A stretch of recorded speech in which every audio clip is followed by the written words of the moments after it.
කියලා කියන්නේ. කියන්නේ එතකොට මේ සංකේතය විතරයි ලෝක ශිෂ්ටාචාර හතේම පැරණි ලෝක ශිෂ්ටාචාර හතේම තිබ්බ එකම සලකුණ.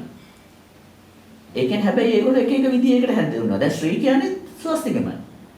ශ්‍රී කියන්නේ ස්වස්තිකයමයි. එතකොට ශ්‍රී වෙන්න පුළුවන්, ස්වස්තික වෙන්න පුළුවන්, විනාශම් වෙන්න පුළුවන්. සලකුණු මේකේ තියෙන 20කට ආසන්න ප්‍රමාණයක්. ඒගොල්ලෝ එක එක විදිහට ඒක හදාගත්තා.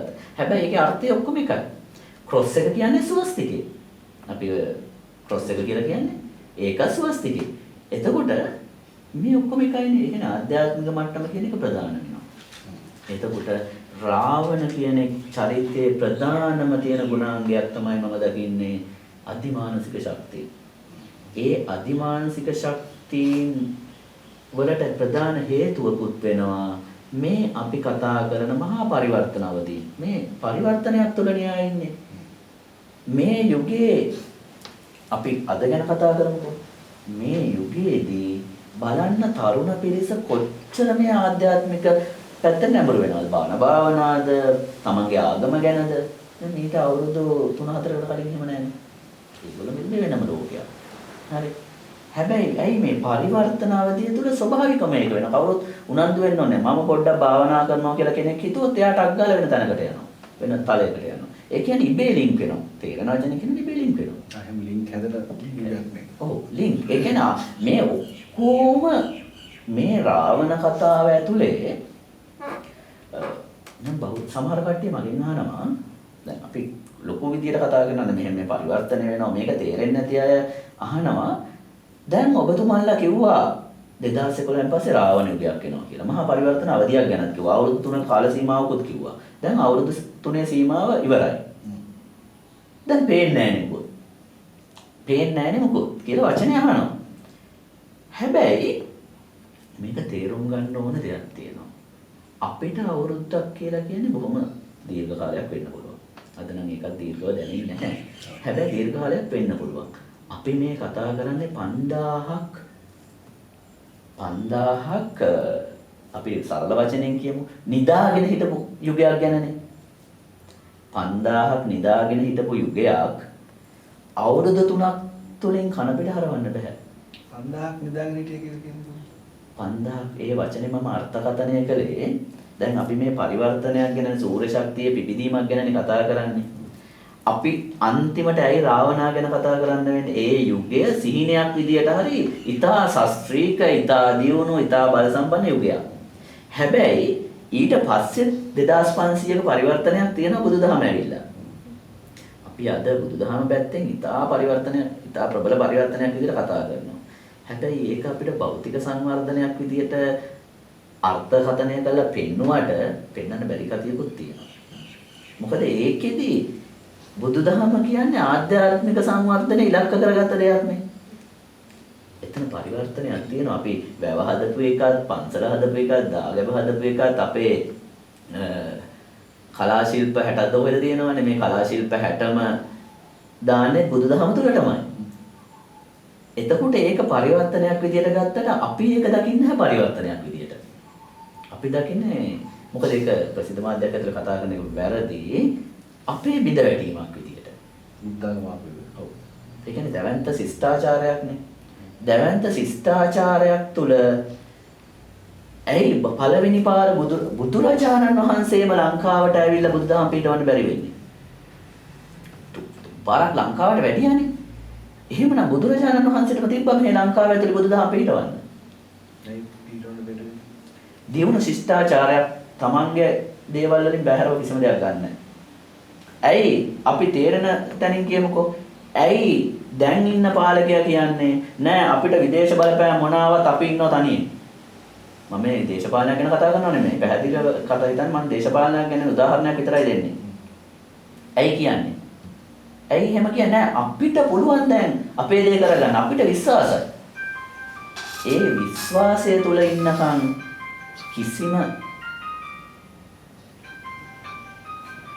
කෙනෙක් ඒ තැන ගන්නෙ නැහැ. ඒ කියන්නේ පිටින් එන දේ හරිද වැරදිද කියන එකවත් ඒගොල්ලන්ට අදාළ නැහැ. බුදුහාමුදුරුවෝ එන කාලේ මේ හිටි කවුද? යක්ෂ ගෝත්‍රිකයෝ. යක්ෂ ගෝත්‍රිකයෝ කියන්නේ යක්ෂ ගෝත්‍රිකයෝ කියන වචනේ මූලික බෙදීමක් තියෙනවා. රාවණ ශිෂ්ටාචාරය කියන්නේ ප්‍රධාන කොටස් 4ක එකතුවක්. යක්ක, රක්ක, නාග, දේව. හරි. මේ මිනිස්සුමයි. ඒ කියන්නේ මේ නැත්තම් මේ අර අපේ චිත්‍රවල ඇඳලා ඉන්න යක්කුවත්, රාක්ෂයවත්, නාගයවත් නෙමෙයි. මේක හැබැයි මෙහෙ දේව කියලා කොට්ටාශයක් නැහැ. එතකොට ප්‍රධාන තුනයි රක්ක, යක්ක, නාග. දේව වෙන්නේ මේ තුනේම අධ්‍යාපනය හොඳින් හදාරන අය දේව. අර මම මුලින්ම කිව්වනේ පාලකයා තෝරන්නේ එතනින් කියලා. එතකොට මේ තුනේම හොඳින් අධ්‍යාපනය හදාරලා ආධ්‍යාත්මිකව දියුණු වෙලා රජයකට එහෙම නැත්නම් මිනිසුන්ට උපදෙස් දෙන්න, මිනිසුන්ට උගන්වන්න, නව නිර්මාණ එලි දක්වන්න පුළුවන් පිටස දේවයෝ වෙනවා.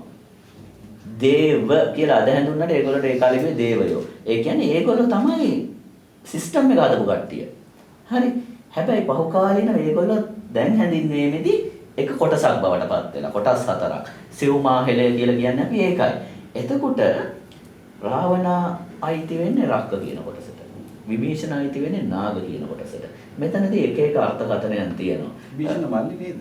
මල්ලි වල අම්මල දෙන්නේ. හරි. අම්මල දෙන්නේ එතනදී. එක තාත්තයි විශ්වවස් මුනිගේ දෙන්නේ. පුෂ්පෝත්කටයි මට මතක විදියට මාළනී මට මතක විදියට හරි ඒක වෙනස් වෙන්න පුළුවන්. එතකොට ඒ අම්මලා දෙන්නෙක් නිසා මෙව වෙනස් වෙනවා අර කුල වෙනස් වෙනවා. උතනදී දැන් යක්ක කියලා හඳුන්වනවා කියලා සඳහන් වෙන්නේ මේ යකඩ නිර්මාණ. එහෙම නැත්නම් තාක්ෂණික අංශය බාරව හිටපු කොටස තමයි මේ යක්ක කියලා හඳුන්වන්නේ.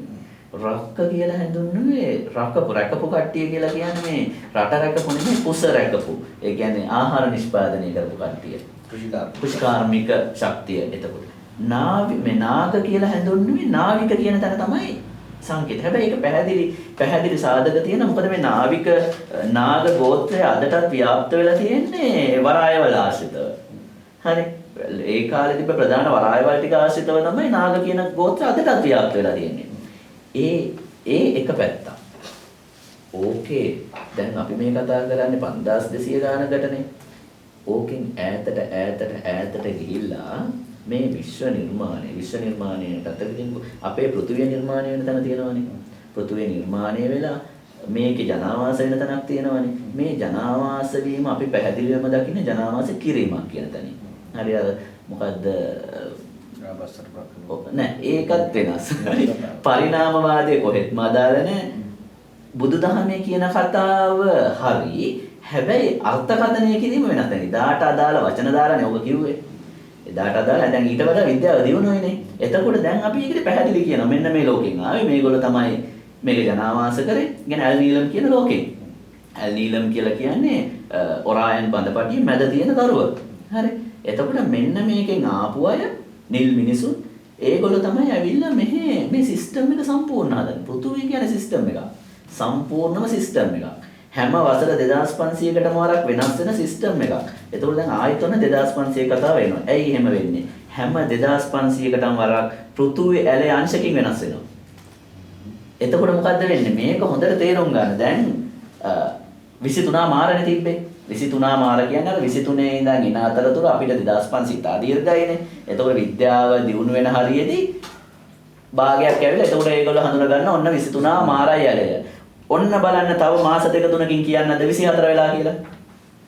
තවන්සක භාගයක් ඇලවෙලා. ඒ භාගය දැන් ඇලවෙලා ඉවරයි. පැහැදිලිවම ඇලවෙලා ඉවරයි. 2012 දෙසැම්බර් වලින් පස්සේ ඇලවෙලා ඉවරයි. දැන් තියෙන 24. ඒ කියන්නේ සිස්ටම් එක දැන් සම්පූර්ණයි. ඇයි මේ? මේකට පැහැදිලි හේතුවක් තියෙනවා. අංශකයක් වෙනස් වෙනවා කියලා කියන්නේ අපේ පෘථිවිය ඔක්කොම වෙනස් වෙනවා කියන්නේ. සියල්ල වෙනස් වෙනවා. ඇයි? අක්ෂාංශ ටික වෙනස් වෙනවා, දේශාංශ ටික වෙනස් වෙනවා. විශේෂයෙන්ම උත්තර ද්‍රවය සහ දක්ෂිණ ද්‍රවය වෙනස් වෙනවා. ඇයි? මේ සිස්ටම් එක හදන්නේ ඇල්නීලම් බිඳ වැටෙන පරිසර පද්ධතිය යථා තත්ත්වයටපත් කරන්න. හරි. ඇල්නීලම් කියන ලෝකය කියන්නේ අපි දකින්නේ මීට වසර 60ක අපේ මේ පෘථුවියේ දැන් අද තියෙන මට්ටම තියෙන ඒකට වසර 60කට එහා පැත්තට ගිය. නිකන් ආදේශ කරොත් විනාශ වෙච්ච සම්පූර්ණ පරිසර පද්ධතියක් තියෙන ලෝකයක්. ගහකොළ නැහැ මුකුත් නැහැ සම්පූර්ණ විනාශ වෙච්ච ලෝකයක්. ඒ පරිසර පද්ධතිය නිර්මාණය කරන්නත් ඒ මිනිස්සු මිනිස්සුන්ගේ පැවැත්ම නිර්මාණය කරන්නත් තමයි මේ පෘථිවිය නිර්මාණය කරන්නේ. දැන් මේවා කිව්වට පස්සේ දැන් ඕගොල්ලෝ හිතේ මේ මොකද මේ ඔක්කොම දැන් විද්‍යාත්මක ඔප් වෙලා ඉවරයි. ඔක්කොම විද්‍යාත්මක ඔප් වෙලා ඉවරයි. ඇයි මෙහෙම වෙන්නේ? පෘථුවියේ නිර්මාණය කරන්න නම් පෘථුවිය නැත්නම් මේ මිනිස්සු තියන්න නම් මේකේ වේගය පාලනය කරන්න ඕනේ, මේකේ උෂ්ණත්වය පාලනය කරන්න ඕනේ, මේකේ හැමදේම පරිසර පද්ධතිය පාලනය කරන්න හැමදේම පාලනය කරන්න ඕනේ. පිරමිඩ් නිර්මාණය කරන්න ඒ උදෙසා. අපි මේක වෙලාවක දීර්ඝව කතා කරමු. මොකද මේක එකින් එක පැහැදිලි කරනවා. මම අද කෙටියෙන් මේ ටික කියන්නම්. පිරමිඩ් නිර්මාණය කිරීමත් එක්ක පිරමිඩ් පද්ධති ගොඩක් තියෙනවා. ලංකාවේ 7ක් තිබ්බා. හරි. ලංකාවේ අපි චෛත්‍ය කියලා කියන පැරණි 7ක් තිබ්බා. දැන්ටත් ඒකේ 3ක් ඉතිරි වෙලා තියෙනවා. ඉතුරු ටිකක් තියෙනවා. අපි දැන් සලකුණු කරලා ඉවරයි තිබ්බ තැන්. ඒක මම කියන්නම් තිබ්බ තැන් සලකුණු කරලා ඉවරයි. රවුම් හැඩේ පිරමිඩ් සහ අපි ඔය පිරමිඩ් කියලා දකින පිරමිඩ් වර්ග දෙකක් තමයි. පිරමිඩ් වර්ග තුනක් තිබෙනවා. එකක් ත්‍රිකෝණාකාර ත්‍රිකෝණේ වගේ එකක් දාගැබ්බාකාරයක අනිත් එක හතරස් පිරමිඩ්. හතරස් එක. එතකොට මේ එකින් එකට වෙනස් මේවල කාර්යයන්. එතකොට ගීසා පිරමිඩ් ගහන්නේ එක ක්‍රමවේදයක් උඩ ඊට පස්සේ මායා පිරමිඩ් එක ගහන්නේ සමකය බැලන්ස් කරන්න චෛත්‍ය ඕවල් ආකාරයට චෛත්‍ය 7ක් ගහනවා. චෛත්‍ය කියන වචනේ වැරදි. චෛත්‍ය නෙමෙයි අර රවුම් හැඩයේ පිරමිඩ්. මේක ගහන්නේ පෘථුවියේ වේගය පාලනය කරන්න. ඔහොම ඒ සිස්ටම් එක සම්පූර්ණයෙන්ම හදනවා. හරි මම මේක එකින් එකට මේ දැන් මෙතනදී අපිට හැඩ වෙනස් වෙන්න පුළුවන්. ඒක හරියටම ඩීටේල්ස් එකම දෙන්න. ඊට පස්සේ මේව ගහලා ඔක්කොම කරලා මොකද්ද කරන්නේ ඒගොල්ලෝ? ජනාවාස 7ක් ලෝකේ පුරා නිර්මාණය කරනවා. ලෝක නිර්මාණයේ මේ පෘථිවි නිර්මාණයේදී ජනාවාස 7ක් නිර්මාණය කරනවා. එතකොට මේ ලෙමෝරියන් කියලා මේ අපේ නැත්තම් කුමාරකන්දන් කියලා බහුකාලීනව හඳුන්වන ශිෂ්ටාචාර එකක්. මේ අපේ එක. ඊට පස්සේ අපි කියන මිසර ශිෂ්ටාචාරය, ඊට පස්සේ තියෙනවා චීන ශිෂ්ටාචාරය එකක් තියෙනවා. ඊට පස්සේ ගංගාශ්‍රී වල ශිෂ්ටාචාර ටිකනේ. නෑ ඒවම තමයි. හැබැයි ඊට වෙනස්. ඊට පස්සේ ඒවා අද කියන්නේ ඒවා ව්‍යාප්ත වෙනවා බිඳ වැටිලා ආයිති ව්‍යාප්ත වීමත් එක තමයි ඒවා වෙන්නේ. ඊට පස්සේ එංගලන්තය ආශ්‍රිතව තව එකක් නිර්මාණය නොහොමම ශිෂ්ටාචාර 7ක් නිර්මාණය වෙනවා. ඉන්දු ශිෂ්ටාචාරය ඔහොම ශිෂ්ටාචාර 7ක් නිර්මාණය වෙනවා. මේ 7 ඉතා දීර්ඝ කාලයක් හොඳින් යනවා. එතකොට දැන් මම කතාව පටන් ගත්තේ කට්ටි 4ක් ගැන අපි කතා කරනවානේ. මේ කට්ටි 4 කවුද? මේ කට්ටි 4 තමයි මේ ශිෂ්ටාචාර 7 ගොඩනගන්න සම්බන්ධ වෙනවා ප්‍රධාන ලෝක 4ක 3ක කට්ටිය. ප්‍රධාන ලෝක 3ක කට්ටිය. දැන් අපි තාම හොයාගෙන තියෙන්නේ මේ ඔරායන් බඳපටිය. එහෙනම් ඔරායන් එක දන්නව නේද? අර මහා දඩයක්කාරයාගේ බඳපටිය. ඔය තරු තුනම තියෙන සිස්ටම් 3ක් තව තියෙනවා. අපේ ලෝකයට මෙහෙම 4 පැත්තේ හොයන්න මේක තාම හොයලා විද්‍යාවේ හොයාගෙන තියෙනවා. සමහරව හොයාගෙන තියෙනවා. මේ සිස්ටම් එකම මේ ඔරායන් බඳපටියටම සමාන 4ක් අපේ පෘථුවිය මැදි කරලා අහසේ තියෙනවා. තව 3ක් තියෙනවා. සිස්ටම් 3ක්. හරි. එතකොට මේකමයි මේ ඔරායන් බඳපටිය. ඊට පස්සේ මේකට සමාන්තරව තමයි ලෝකේ සිස්ටම් 7ක් තැන්වල හදන ඔය ශිෂ්ටාචාර 7 මුල් කරගෙන අපි ගීසා පිරමිඩ් කියලා කියන්නේ. ඒ ගීසා පිරමිඩ් වලටම සමාන සියලු අක්ෂාංශ දේශාංශ සමාන වෙන විදිහට ඇලයන් සමාන විදිහට අපේ අනුරාධපුරයේ තියෙන චෛත්‍ය තුනත් එහෙමම නිර්මාණය කළා. අදට තියෙන තුන. හරි. අබේගිරිය, ජේතවනය, තූපාරාමයට මතක විදිහට. හරි. රුවන්වැලිසෑය අයිති වෙන්නේ නැහැ. රුවන්වැලිසෑය අයිති වෙන්නේ නැහැ. එතකොට මේක සම්පූර්ණ ඇලේ සමානයි. ඊට පස්සේ චීනේ තියෙන ඒ සිස්ටම් එකම තියෙනවා. මේ අලුත් සූර්ය යුගයේදී ක්‍රියාත්මක වෙන්නේ ගීසා පිරමිඩ් අහෝසි වෙනවා. මෙච්චර මේ 2500 අයිති තිබෙ ගීසා පිරමිඩ් වලට දැන් අයිති වෙන්නේ ග්‍රීන්ලන්ඩ්